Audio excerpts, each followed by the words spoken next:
Peenya elevated flyover load testing ಈಗ ಮುಂದೂಡಿಕೆಯನ್ನ ಮಾಡಲಾಗಿದೆ. ಇನ್ನು ಕಾರಣಾಂತರಗಳಿಂದ ಲೋಡ್ ಟೆಸ್ಟಿಂಗ್ ಅನ್ನ ಮುಂದೂಡಿಕೆ ಮಾಡಲಾಗಿದೆ. ಇನ್ನು ಮುಖ್ಯವಾಗಿ Peenya elevated flyover load testing ಏನಿದೆ ಅದನ್ನ ಮುಂದೂಡಿಕೆ ಮಾಡಲಾಗಿದೆ. ಕಾರಣಾಂತರಗಳಿಂದ ಲೋಡ್ ಟೆಸ್ಟಿಂಗ್ ಅನ್ನ NHAI ಮುಂದೂಡಿಕೆ ಮಾಡಿದೆ. ಹೀಗಾಗಿ ಸದ್ಯ ಪೀಣ್ಯ ಎಲಿವೇಟೆಡ್ ಫ್ಲೈಓವರ್ ಬಂದ್ ಮಾಡ್ತಾ ಇಲ್ಲ. ಇಂದಿನಿಂದ ಎಂದಿನಂತೆ ಫ್ಲೈಓವರ್ ನಲ್ಲಿ ವಾಹನ ಸಂಚಾರ ಇರುತ್ತೆ. ಫ್ಲೈಓವರ್ ಮೇಲೆ ಇಂದಿನಿಂದ ವಾಹನ ಸಂಚಾರ ಇರಲಿದೆ. ಬೆಂಗಳೂರು ನಗರ ಸಂಚಾರ ವಿಭಾಗದ ಪೊಲೀಸರು ಈ ಒಂದು ಮಾಹಿತಿಯನ್ನ ಶೇರ್ ಮಾಡಿದ್ದಾರೆ. ಏಪ್ರಿಲ್ 13ರಿಂದ ಫ್ಲೈಓವರ್ ಬಂದ್ ಎಂಬ ಮಾಹಿತಿಯನ್ನ NHAI ಅವರು ನೀಡಿದ್ರು.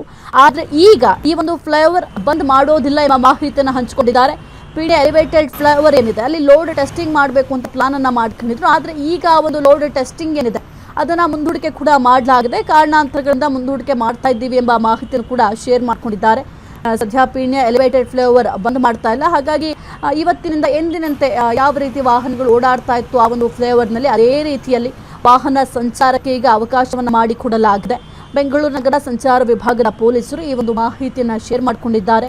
ಏಪ್ರಿಲ್ 13ರಿಂದ ಈ ಒಂದು ಫ್ಲೈಓವರ್ ಬಂದ್ ಮಾಡ್ತೀವಿ ಎಂಬ ಮಾಹಿತಿಯನ್ನು ಹಂಚಿಕೊಂಡಿದ್ರು. ಆದರೆ ಈಗ ಸದ್ಯಕ್ಕೆ ಈ ಒಂದು ಫ್ಲೈಓವರ್ ಏನಿದೆ ಯಾವುದೇ ಕಾರಣಕ್ಕೂ ಕೂಡ ಬಂದ್ ಮಾಡೋದಿಲ್ಲ. ಈಗ ಅಲ್ಲಿ ಎಲಿವೇಟೆಡ್ ಫ್ಲೈಓವರ್ ಲೋಡ್ ಟೆಸ್ಟಿಂಗ್ ಏನಿತ್ತು ಅದನ್ನ ಮುಂದೂಡಿಕೆ ಮಾಡಲಾಗಿದೆ. ಕೆಲವೊಂದಿಷ್ಟು ರೀಸನ್ಗಳಿಂದ ಮುಂದೂಡಿಕೆ ಕೂಡ ಮಾಡಲಾಗಿದೆ. ಹಾಗಾಗಿ ಇನ್ನು ಮುಂದೆ ಅಲ್ಲಿ ಸದ್ಯಕ್ಕೆ ವಾಹನಗಳು ಓಡಾಡಲಿಕ್ಕೆ ಅವಕಾಶವನ್ನು ಕೂಡ ಕಲ್ಪಿಸಿಕೊಡಲಾಗಿದೆ.